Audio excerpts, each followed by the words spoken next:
Dedicated to Eastern and Southern Kentucky, this is WYMT Mountain News at 11.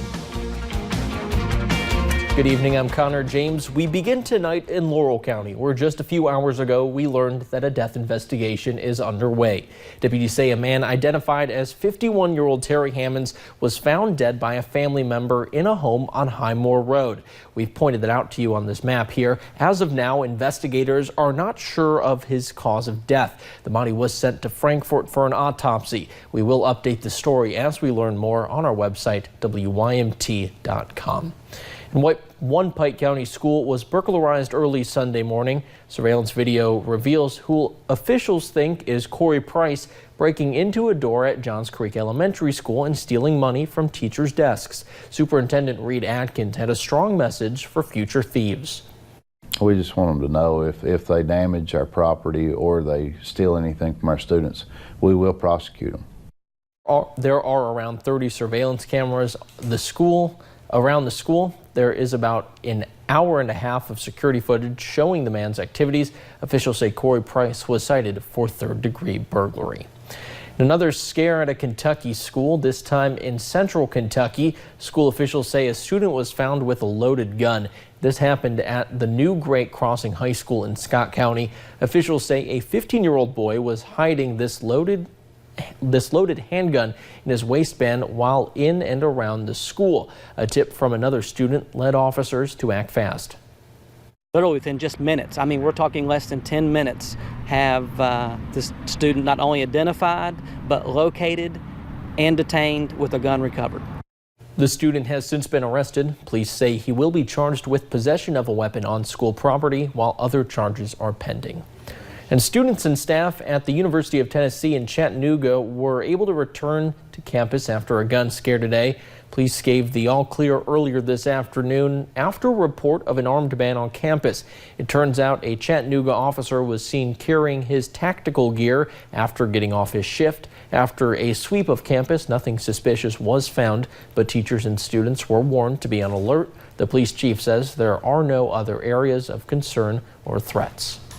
Well, the man accused of killing a woman in a Perry County park will be back in court tomorrow. Anthony Lewis is accused of killing Marlena Holland Hertz on July 14th. Now, this is video of Lewis pleading not guilty. The Perry County Commonwealth's attorney says tomorrow Lewis will be back in court for his arraignment. Lewis has a previous conviction in Harlan County and was awaiting trial in Leslie County on a rape charge when the murder allegedly happened. Well, Jeff Noble is out on bond tonight. The judge executive in Breathitt County posted a $2,000 surety bond in the latest round of back and forths with the fiscal court. While he is accused of stealing county money, those who know Noble say the charges do not fit the man. This is ludicrous. I mean, the man wouldn't do anything to what they're accusing him of. He would give 10 times more than what he would ever take from anybody. We do not know a court date for Noble. And tomorrow, Donald Trump Jr. is expected to attend a re-election rally for Governor Matt Bevin at the Appalachian Wireless Arena in Pikeville. The Republican duo have been a hot topic of conversation in the city, even sparking discussion at the University of Pikeville. Professor Nancy Cade says the event shows the influence of Eastern Kentucky's votes. She says the trip could prove beneficial for Trump's re-election campaign next year, which is why she believes President Trump's son is coming to the region to help Bevin in a political climate that is currently divided. Cade says there are effects of that divide and are present everywhere, from car bumper stickers to the classroom.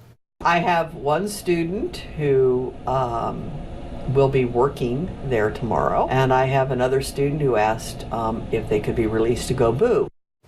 We will carry live coverage of the campaign rally tomorrow. Well, we continue to follow a weird story tonight in Laurel County as school officials woke up to pictures of one of their campus ponds, what was full of water just hours before. This morning, it's totally empty now. Several agencies at the college were at the college all day trying to figure out what caused the issue. Shelby Smithson has the latest updates on any answers they've gotten, and how they hope to fix it. Somerset Community College Laurel Campus, a place where its students find answers for their homework and their futures. But for those visiting Wednesday, the campus held more questions. I've not seen anything like this. 2 ponds usually mark the heart of the community college. This was a vocal point, this pond was. But as of early Wednesday morning, now it's just a big mud sludge. in a matter of hours, the nearly 20 feet deep pond was completely empty. Kentucky Fish and Wildlife, the City of London, and EMS personnel on scene believe a decaying drain pipe might be to blame for the disappearing water. Whatever the culprit, it left a lot of mud, old tires, and what's most concerning, a crumbling road in its wake. It's slipping off, it's breaking off. And I think with the water pressure that was in the pond, as that water has went out at a really rapid rate, it's pulled away not only the cattails and the stones above, but also that loose dirt on the sides. Officials taped off the entire area and shut down both ends of the road that runs between the 2 ponds. We want to err on the side of safety. The director sent out an email Wednesday morning diverting traffic around campus and away from this road. He expects that road will be shut down throughout Thursday at least, but it's just a temporary fix until a civil engineer can get on campus to inspect the ponds and hopefully answer the school's most pressing questions right now. What happened and how do they fix it? In Laurel County, Shelby Smithson, WYMT Mountain News. Now, the school is expecting an engineer on campus tomorrow to get those answers, as well as how much it might cost to restore the pond to its former glory.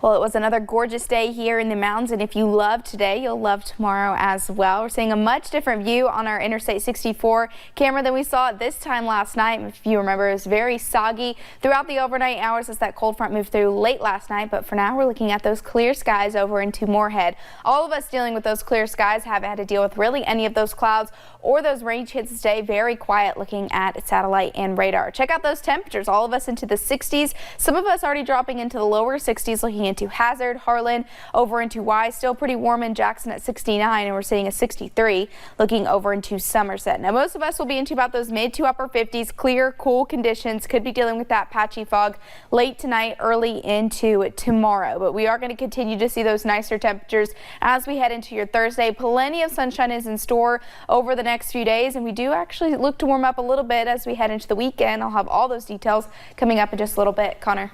All right, thank you, Paige. Well, after a family's home was destroyed by a fire last week, a youth group in Harlan County decided they had to do something to pitch in and help. New at 11, WYMT's Lauren McCourt headed over to the Big Laurel community to see what these kids planned out.